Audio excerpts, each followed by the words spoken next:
हज़रत अली रदियल्लाहु अन्हु फरमाते हैं, तन्हा इंसान को कभी तन्हा ना समझना, क्योंकि जो तन्हा होता है उसके सबसे करीब अल्लाह ताला होते हैं। अस्सलामु अलैकुम रहमतुल्लाहि वबरकातुहू। My YouTube friends, welcome back to my channel. Hope कि आप लोग बिल्कुल ठीक ठाक है और आप सबकी दुआ से अल्हम्दुलिल्लाह मैं भी ठीक हूँ। और अल्लाह पाक से यही दुआ है कि आप लोग हमेशा सही सलामत रहे, खुश रहे अपने अपने घरों में अपनी फैमिली के साथ। आमीन सुम्मा आमीन। नमाज़ पढ़ा कीजिएगा, नमाज हम पर फ़र्ज़ है। सबसे पहले फ़लस्तीन वालों के लिए दुआ की रिक्वेस्ट करूँगी, प्लीज़ प्लीज़ प्लीज़ इस मुहर्रम के महीने में ख़ास करके फ़लस्तीन वालों को अपनी दुआओं में ज़रूर याद रखा करें। हमारी दुआओं की उनको बहुत ज़्यादा ज़रूरत है। अल्लाह पाक अपनी गैब से उनके लिए आसानियाँ फ़रमाए, आमीन या रब्बल आलमीन। अगर अभी तक आप लोगों ने मेरे चैनल को सब्सक्राइब नहीं किया है तो प्लीज़ जल्दी से सब्सक्राइब कर लीजिए, लाइक शेयर भी कीजिए और बेल आइकन को क्लिक करना बिल्कुल भी मत भूलिएगा। बेल आइकन क्लिक करने से ये होगा कि जब भी मैं कोई वीडियो अपलोड करूँगी सबसे पहले नोटिफिकेशन आप लोगों को मिलेगा। चलिए स्टार्ट करते हैं आज का रिएक्शन। मैं तो काफ़ी टाइम से सोच रही थी इन लोगों का नाम भी नहीं लूँगी, ना इनके बारे में कोई रिएक्शन दूँगी, ना रिव्यूज़ दूँगी, ना कुछ दूँगी। लेकिन क्या है, मैंने लास्ट 1 वीक से इन पर रिएक्शन नहीं दे रही हूँ। तो जो मेरी प्यारी प्यारी बहनें जो थोड़े बहुत जो भी है मुझे देखते हैं, पसंद करते हैं, मेरी बातें उनको अच्छा लगता है, मैं न्यूट्रल रिएक्शन देती हूँ वो उनको अच्छा लगता है। कहते हैं कि जितने भी रिएक्शन वालियाँ हैं सबसे ज़्यादा आप न्यूट्रल रह के बात करती है, ना इसकी साइड लेती है ना उसकी साइड लेती है। बाकी एक को गंदा करते हैं, दूसरे को अच्छा दिखाते हैं। तो आप ऐसा नहीं करती है, तो आप हमें अच्छी लगती है और आपका रिएक्शन भी हमें अच्छा लगता है, जिसमें कभी कोई गंदी बातें नहीं होती है, कोई गाली गलौच नहीं होता है, बहुत ही नीट एंड क्लीन होता है। तो हमें अच्छा लगता है, हम अपने बच्चों के साथ बैठकर भी देख सकते हैं। तो फिर उनका मैसेजेस था कि आप क्यों नहीं रिएक्शन दे रही है। तो अगर मेरे जो व्यूअर्स हैं, सब्सक्राइबर्स हैं, वो सुनना चाहते हैं, उनको अच्छा लगता है मेरा रिएक्शन इन पर देना, तो मैं दूंगी। मैं क्यों बंद कर दूँ रिएक्शन देना। उनका भी यही कहना है कि बाकी सारे रिएक्शन दे रहे हैं तो आप क्यों छोड़ देंगे रिएक्शन देना इन पर। जब सोशल मीडिया पे आप काम कर रही है, ये लोग अपनी गंदगी फैला रहे हैं, तो जब जब आपको लगे कि कुछ बोलना है तो आप ज़रूर बोला करें। तो मैंने सोचा सही बात है, जब मेरे अपने व्यूअर्स सुनना चाहते हैं मुझे इनके ऊपर रिएक्शन देते हुए, तो मुझे इन पर रिएक्शन देना चाहिए। तो मैंने फ़ैसला किया कि हाँ रिएक्शन दूंगी, इन पर भी दूंगी, दूसरों पर भी दूंगी। हाँ सिर्फ इन पर, पहले की तरह सिर्फ इन पर नहीं रुकी रहूँगी, और लोगों पर भी मैं रिएक्शन रिव्यूज़ दूंगी। मतलब अभी से मैं अपने चैनल के थ्रू कभी कोई रियल स्टोरी हो गया, किसी की लाइफ स्टोरी हो गई, कोई मोटिवेशनल बात हो गई, कुछ ऐसी चीज़ें हैं कि जो जिसमें कुछ इंसान सीख भी सकता है, मैंने सोचा वो चीज़ें भी शेयर करूंगी। और इस्लाम की बात तो मैं करती हूँ, ज़ाहिर है मैं एक मुसलमान हूँ, तो इस्लाम की तो बातें मैं जहाँ भी जाऊँगी, चाहे इस्लामिक चैनल हो, चाहे रिएक्शन चैनल हो, चाहे ब्लॉग हो, जहाँ भी मैं जाऊँगी अपनी दीन और इस्लाम की बात तो मैं साथ साथ करूँगी। चलिए स्टार्ट करते हैं आज का रिएक्शन। जैसे ही मैंने आज यूट्यूब लगाया, सुबह सुबह अंकल जी का यूट्यूब चैनल सामने नज़र आ गया, मतलब उनकी वीडियो चल रही थी। तो मैंने कहा चलो देख लेते हैं थोड़ा सा अंकल जी का। तो उनमें लिखा हुआ था कि उनकी वाइफ शायद बीमार है। उसके बाद फिर मस्जिद के अंदर, मुझे नहीं समझ आता है कि अंकल जी भी इतने बुज़ुर्ग हैं, ये इबादतों की जगहों को जाकर क्यों इस्तेमाल करते हैं। किसी को अगर वीडियो निकालना है, कुछ निकालना है, 1-2 सेकंड का निकाल ले, 1-2 मिनट का निकाल ले। मतलब अजान हो गई, नमाज के लिए लोग खड़े हो गए और अंकल जी कैमरा ऑन करके सबकी शक्लें दिखा रहे हैं इधर से उधर। ये चीज़ें इन लोगों को क्यों नहीं समझ आती है। अंकल के जो बच्चे हैं, खैर वो बच्चे कहाँ से बोलेंगे, वो बच्चे तो खुद हरम शरीफ, मस्जिद नबवी इन जगहों पे जाते अपने वीडियो शूट करने के लिए, तो वो कहाँ से समझाएंगे। मतलब अंकल जी को इतने पैसों की शदीद किस चीज़ की ज़रूरत है। बहू अच्छा कमा रही है, बेटा अच्छा कमा रहा है, मतलब उनका फार्म भी है, बहू भी अच्छी खासी कमा रही है, लेकिन फिर भी वही हाल वही हाल। चैनल बनाया, मैं ये चैनल के पैसे गरीबों में दूंगा, एक पैसा भी अपने पास नहीं रखूंगा। खैर वो बात तो आई गई हो गई। अब अंकल जी ने टूटॉक पर भी अपना चैनल बना लिया, टिकटॉक पर, शायद टूटॉक पर नहीं, सॉरी, टिकटॉक पर बना लिया, इंस्टा पर बना लिया। ऊपर से रिक्वेस्ट कर रहे हैं कि मेरा इतने सब्सक्राइबर कर दो, फिर मेरी वाइफ का दिल है कि केक काटेंगे। मतलब इनकी बहू और जो सौतेली बेटी है, उन्होंने अपने शौहरों को बदनाम किया। एक ने 12 साल 13 साल पता नहीं कितने साल की मोहब्बत की शादी के ऊपर उनको बदनाम किया, और एक ने जेड की कहानी लेकर आके बदनाम किया। और जो बाबा जी हैं, अंकल जी, वो अपनी बीवी को अब बदनाम करेंगे, सब्सक्राइबर बढ़ाओ क्योंकि मेरी बीवी को केक काटना है। अगर अंकल जी आंटी जी को केक खाने का इतना शौक है तो केक लाकर आप बाज़ार से खिला दे। और आपके जो बहू बेटे हैं इतने खर्च करते हैं, इतने पैसे हैं उनके पास, पूरा दिन इधर उधर चैन ही नहीं है, उनको घूमते रहते हैं। उनको बोल दे कि हमें केक के लिए दिल हो रहा है, लाके खिला देंगे। देखिए कुछ लोग कहते हैं अंकल जी के पास अपने पैसे हैं, अपना घर है, अपना मकान है। आजकल जिस तरह से औलाद निकल रही है ना, घटिया तरीन निकल रहे हैं। बहुत नसीब वाले वो माँ बाप हैं जिनकी औलाद अच्छे निकल रहे हैं। अगर अंकल जी ने अपने बुढ़ापे का सहारा समझकर या अपनी बीवी के लिए सेफ साइड सोचकर वो घर रखा है या सामान रखा है, तो लोगों को इतना आग लगना नहीं चाहिए। मैं तो ये कहती हूँ, अगर बहू और बेटा उनको पाल लेगा तो क्या मसला होगा। जब माँ बाप बच्चों को बचपन में पाल पोस के बड़ा करते हैं, पढ़ाते हैं, लिखाते हैं, शादियाँ भी उनकी करते हैं। अक्सर अक्सर घरों में शादियाँ भी माँ बाप ही करवाते हैं, लड़का हो लड़की हो सबकी। तो अगर बुढ़ापे में माँ बाप को रख लिया तो क्या फ़र्क पड़ेगा, सऊदीया हो या कहीं भी हो। आजकल उनकी बहू के पास बहुत सारे पैसा है, इतना पैसा है कि वो रख सकती है उनको, जहाँ इतने खर्च कर सकती है, उड़ा सकती है, कभी पार्टी, कभी कुछ, कभी ड्रेसिंग, कभी मतलब शॉपिंग। देखिए ये तारा और ये जो इनकी बहन सलमा है, इन दोनों के अंदर बहुत बड़ी एक बीमारी है, शॉपिंग शॉपिंग शॉपिंग। तारा क्या करती है, ओवर एक्टिंग बहुत ज़्यादा करती है, वो ज़्यादा दिखाती है। और ये मैडम तो है चालाक होशियार, जो मैं हमेशा से कहती आई हूँ। जो इनकी जो बड़ी बहन है ना, वो चालाक और होशियार है। देखिए बड़ी बहन है ना, तो जाहिर है तेज़ तो होना ही है छोटी वाली से। पहले अंकल जी का देखा, लोगों को रिक्वेस्ट कर रहे थे कि हमारे इतने सब्सक्राइबर कर दो। कुछ 15-20 दिन पहले की बात है शायद, मैंने देखा उनकी कम्युनिटी पोस्ट लगी हुई थी।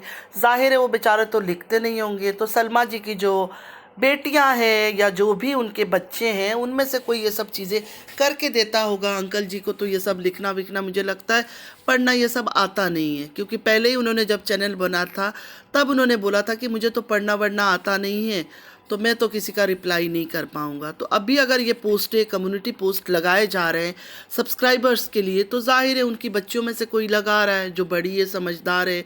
रिक्वेस्ट किए जा रहे हैं कि मेरे इतने सब्सक्राइबर हो जाए, फिर मेरी बीवी जो है ना केक काटेगी। मतलब इनका भी बीवी बीवी का रोना शुरू हो गया है। और कल मैंने 1-2 दिन पहले देखा कि इंस्टाग्राम में मेरे इतने फॉलोवर हो जाए, फिर मेरी बीवी की ख्वाहिश है कि वो केक काटेगी। मतलब इनको एक अजीब व गरीब सारे ख़ानदान को बीमारी हो गई है केक काटने की। दूसरी बात, इतने दिनों बाद मैं लौट कर आई, मुझे लगा कुछ नया ड्रामे, नए तमाशे, कुछ ना कुछ हो रहा होगा, लेकिन नहीं। बड़ी बाजी सऊदीया में बैठ के कभी मीठी शरबत बना रही है, और माशाल्लाह माशाल्लाह मलक अभी सिर्फ साल की मुश्किल से या कुछ 1.5 ईयर्स की हुई है। कुरान शरीफ, मतलब जैसे ही व्यूज़ डाउन होता है तो बड़ी बाजी फ़ौरन अल्लाह वाली बन जाती है, या तो फिर हरम शरीफ या मस्जिद नबवी चली जाती है, या रोज़ा रसूल सल्लल्लाहु अलैहि वसल्लम दिखाने चली जाती है। मैंने सोचा कि जो तारा जी है वो ट्रिप पे चली गई होंगी, और बड़ी बाजी ने 100% कोई ना कोई क्लेरिफिकेशन दिया होगा। जो तारा का वीडियो लीक हुआ था, जहाँ तारा बता रही थी कि बड़ी बाजी कहाँ जाती है, कहाँ आती है, जैसे हम तारा पर क्वेश्चन करते थे, तो हमारा हक है बड़ी बाजी के बारे में भी, अगर हमने कुछ सुना है, हमने कुछ देखा नहीं है, इसलिए हमें तो यकीन नहीं है। लेकिन हमें ये था कि बड़ी बाजी आके यहाँ बात को क्लियर करेंगे, लेकिन बड़ी बाजी ने तो उस बात को बिल्कुल ही इग्नोर कर दिया। उन्होंने तो ऐसे इग्नोर कर दिया जैसे कोई सुना ही नहीं है, जैसे सोशल मीडिया में वो काम ही नहीं करती है। उन्होंने ये ही नहीं सुना कि तारा ने नैनू को फ़ोन पे क्या बोला, कि बड़ी बाजी क्या करती थी। कमाल की बात नहीं है वैसे। आप लोग को मतलब और कितनी मतलब चीज़ें आप लोग के सामने आना चाहिए, मतलब और क्या चाहते हैं आप लोग जो इनको देखते हैं, जो इनको पसंद करते हैं। मैं सिर्फ उनसे पूछना चाहती हूँ, और कितनी सच्चाई आप लोग को जानना है बड़ी बाजी के बारे में, तारा के बारे में। बड़ी बाजी के ऊपर तारा ने इतना बड़ा बहतान लगा दिया। बहतान ही बोलूँगी क्योंकि हमने तो वो आंखों से देखा नहीं है, तो मैं तो बहतान ही कहूँगी कि एक तोहमत है, ठीक है। उसके बाद बड़ी बाजी ने इतना बड़ा झटका एक तोहमत अपनी बहन पर लगा दिया।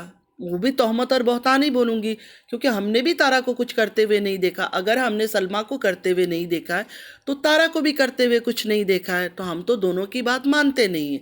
लेकिन हमें ये उम्मीद था कि दोनों इतने बड़े यूट्यूबर हैं, दोनों बहनें अपने आप में बड़ी ही बड़ी बनी हुई है, मतलब पूरी यूट्यूब को काबू कर रखा है दोनों ने।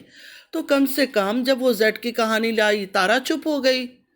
अब हमें ये उम्मीद था, मैंने सोचा इन पर रिएक्शन नहीं दूंगी, लेकिन देखते हैं बड़ी बाजी कुछ ना कुछ तो करेगी। लेकिन नहीं, बड़ी बाजी ने तो चिम की आवाज़ भी नहीं की, इतनी खामोश हो गई, इतनी खामोश हो गई।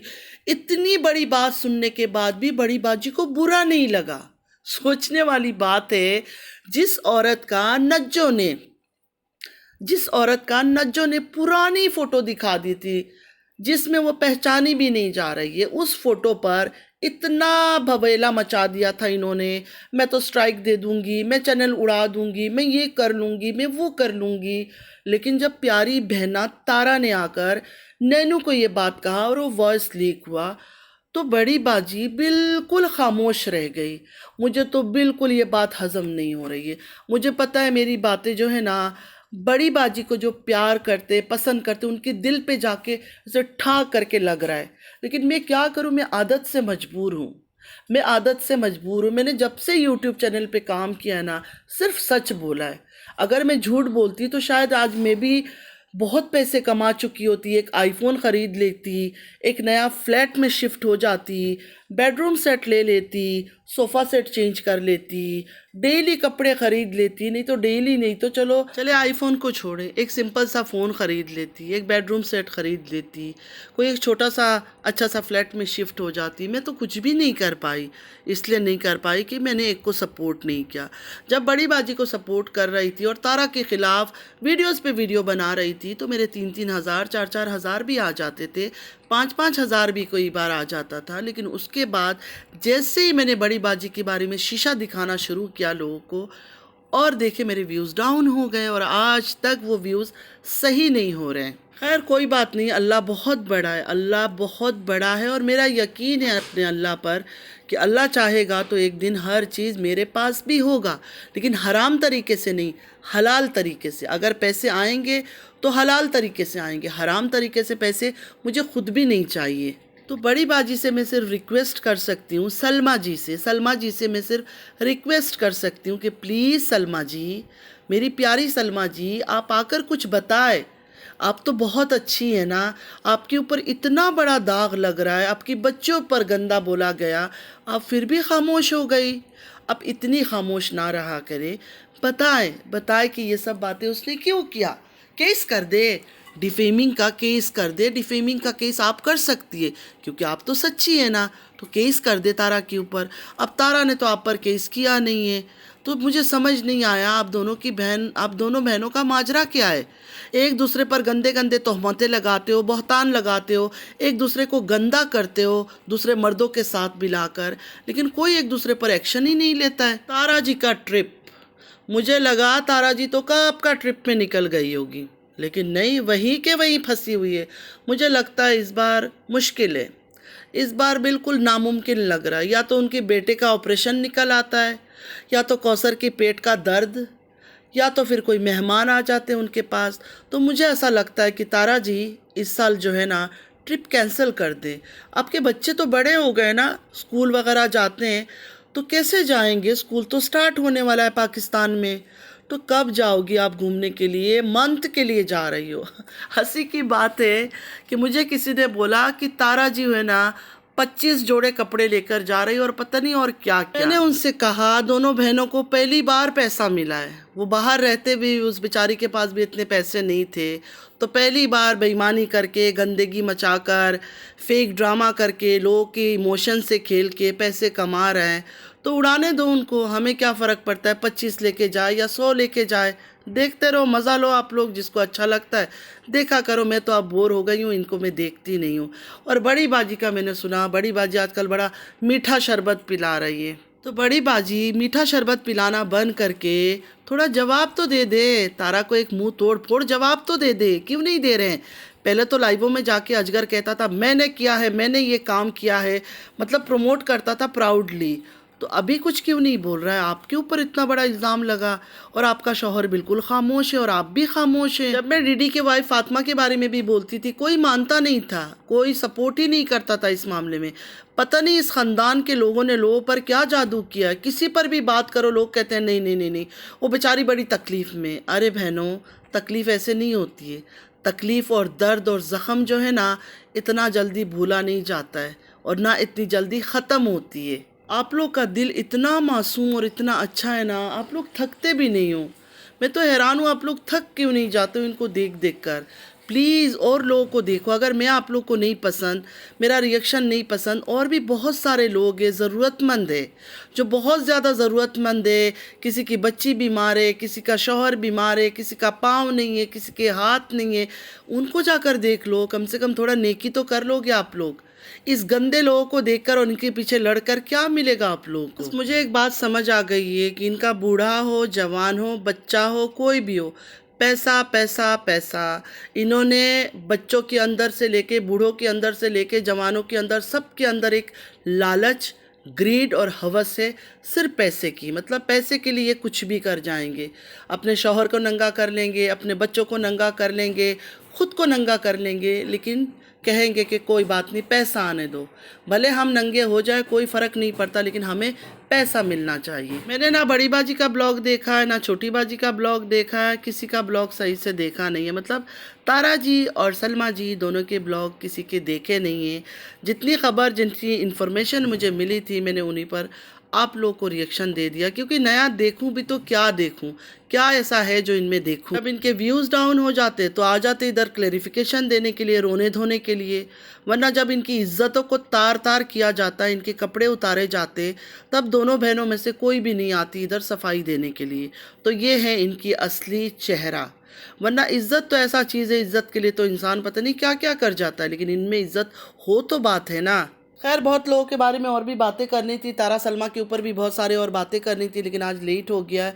मैंने सोचा हल्का फुल्का सा एक रिएक्शन दे देती हूँ, फिर बाद में आराम से बैठ के इनकी ब्लॉग देखूँगी। कहाँ जाना है इन्होंने कहीं जाना है ना। मैं फ़िलहाल कहीं जा रही हूँ ना, इन्होंने तो जाना ही नहीं। इनके तो ख़ानदान पे ख़ानदान इसी जगह रहेगा। मैं अगर दुनिया से चली गई तो फिर कोई और नहीं है जो मेरे ख़ानदान से उठ के यूट्यूब चलाएगा, लेकिन इनके तो ख़ानदान पे ख़ानदान यही काम करना है, तो इन्होंने इधर ही रहना है। उम्मीद है आज का वीडियो आप लोग को अच्छा लगा होगा। और अच्छा लगा है तो लाइक, सब्सक्राइब, शेयर ज़रूर कीजिएगा। कल 10 मुहर्रम है, आशुरा का दिन, तो ज़रूर रोज़ा रखिएगा। जिन्होंने आज 9 तारीख का रोज़ा नहीं रख सके, मतलब 9 मुहर्रम का नहीं रख सके, वो ऐसा करिएगा 10 का रखिए और 11 का रखिए, क्योंकि 2 रखना है। ठीक है जी। अपनी दुआओं में मुझे याद रखिएगा। अल्लाह ताला हम सबको नेक हिदायत दे, आमीन या रब्बल आलमीन। नमाज़ पढ़ा कीजिएगा, नमाज हम पर फ़र्ज़ है। चलती हूँ, दुआ में याद रखिएगा। ज़िंदगी रही फिर मुलाकात होगी। अल्लाह हाफिज़।